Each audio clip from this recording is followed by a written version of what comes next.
কাঁথি মহকুমা হাসপাতালে ambulance syndicate রাজের বিরুদ্ধে সরব হল বিজেপির কাঁথি সাংগঠনিক জেলা কমিটির নেতৃত্ববৃন্দ।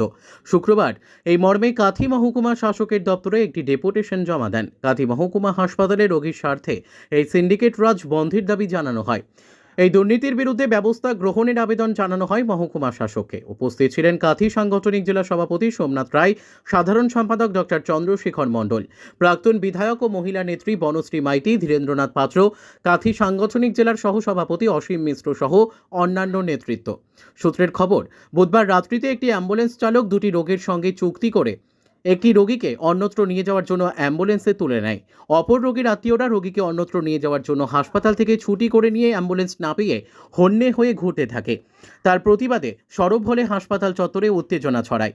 পুলিশি হস্তক্ষেপে সেই উত্তেজনা সামাল দেয় বলে জানা গেছে। অভিযোগ, এভাবে অ্যাম্বুলেন্স চালকেরা কোনো নিয়ম না মেনেই রোগীদের কাছ থেকে অতিরিক্ত টাকা নেয়। রোগীর আত্মীয়রা বাধ্য হয়ে সেই টাকা দেয় বলে অভিযোগ। পক্ষ থেকে আমাদের জেলার নেতৃত্বরা মাননীয় মহকুমা শাসকের কাছে এসেছিলাম শুধুমাত্র যে এখানে এক ধরনের সিন্ডিকেট রাজ চলছে হসপিটালে অ্যাম্বুলেন্স নিয়ে। গত রাত্রে আমরা সবাই সোশ্যাল মিডিয়ায় দেখেছি যে বাইরে থেকে কোনো অ্যাম্বুলেন্স অ্যালাও হয় না। কোনো গরিব রোগীর পরিজন ধরুন কোনো ব্যবস্থায় নিজের ব্যবস্থায় অ্যাম্বুলেন্স নিয়ে আসবে, সেটা ওখানে অ্যালাউ করতে দেওয়া হয় না। ওখানে কয়েকজন মিলে সিন্ডিকেট রাজ বানিয়েছে, ওইখান থেকে অ্যাম্বুলেন্স নিতে এবং তার দাম ডবল। এই যে সিস্টেম চলছে, এই যে একটা অপরাধের চক্র চলছে, এটার বিরুদ্ধে আমরা দীর্ঘদিন ধরে আন্দোলন করে আসছি এবং আমাদের এমএলএ সাহেব বহুবার এটা নিয়ে জানিয়েছেন। আমরা আজকেও এখানে লিখিতভাবে ডেপুটেশন দিয়ে গেলাম। আগামীকাল থেকে আমরা মাঠে নামবো। এই অরাজকতা বন্ধ হওয়া দরকার আছে। ওখানে ওষুধ নিয়েও কেলেঙ্কারি হয়, ওখানে পরিষেবা নিয়েও কেলেঙ্কারি হয়, বহির্বিভাগেও মানে কোনো প্রকার ঠিকঠাক রকমের পরিষেবা পাওয়া যায় না। ব্লাড ব্যাংকের ক্ষেত্রেও একটা বিভিন্ন ধরনের কালোবাজারির আমরা ব্যবস্থাপনা দেখেছি। সব কিছুই কিন্তু তৃণমূলের মদতে হচ্ছে। তৃণমূল যেরকম গোটা রাজ্যটাকে খেয়ে নিয়েছে, তার মধ্যে কাঁথি সদর হসপিটালও বাদ নেই। তার প্রতিবাদে আজকে আমরা এখানে। অথচ এই দপ্তরেই তো হেড মাথা হয়ে বসছে এসডিও, তার কি কোনো ভূমিকা? আমরা এসডিও সাহেবের কাছে এসেছিলাম, উনি নাকি নেই, এসআইয়ের জন্য তমলুক গেছেন। আমরা আগামীকাল আবার আসবো, আমরা পথে নামবো, আমরা স্ট্রিট কর্নারও করব। আমরা এই নিয়ে আন্দোলন একদম পুরোপুরি একটা দিকে আমরা নিয়ে যাব, যতক্ষণ না এই ব্যবস্থা থেকে আমরা মুক্তি দিতে পারছি কাঁথি জনগণকে।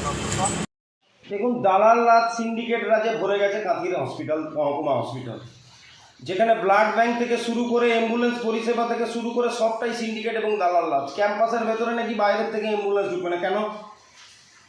এই পরিস্থিতি কারা সৃষ্টি করছে? প্রশাসন আসে, দেখে যায়। এসডিও সাহেব ওখানকার চেয়ারম্যান আছেন, তো তিনি কেন ব্যবস্থা নিচ্ছেন না?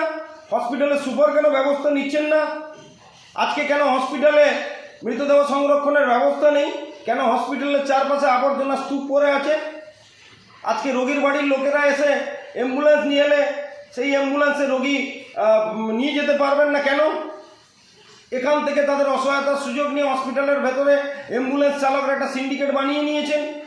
তারা যে রেট ঠিক করবেন সেই রেট হবে। যেখানে কলকাতা যেতে হয়তো যে টাকা, তার থেকে আরও বেশি টাকা তারা দাবি করছেন। বাধ্য হয়ে রোগীর বাড়ির লোককে নিয়ে যেতে হচ্ছে। এগুলো দেখতে পান না? প্রশাসন দাঁড়িয়ে দাঁড়িয়ে দৃশ্য দেখে। এ জিনিস বন্ধ করতে হবে।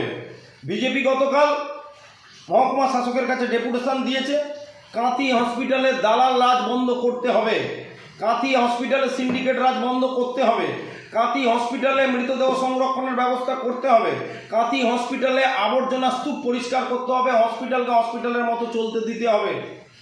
আর রোগীর বাড়ির লোকেরা যেন চোখের জল না ফেলে যায়। তাদের সঙ্গে কিছু কর্মচারী, কিছু লোক আছেন, অসভ্যতামি অভব্য আচরণ করেন। কেন করছেন? কী জন্যে করছেন? আমরা তীব্র প্রতিবাদ জানাচ্ছি। কাঁথি হসপিটালের এই ব্যবস্থা আগেও ছিল। জেলা শাসক আছেন, দেখে যান। মহকুমা শাসকরা যান, কি করেন, কি করছেন? মানুষের করের টাকায় আপনারা বেতন পান। মানুষের জন্য কি করছেন? কেন হসপিটালে এই অব্যবস্থা চলছে? আপনাদের উত্তর দিতে হবে। বিজেপি একটা ডেপুটেশন দিয়ে শুরু করেছে, এর শেষ দেখে ছাড়বে।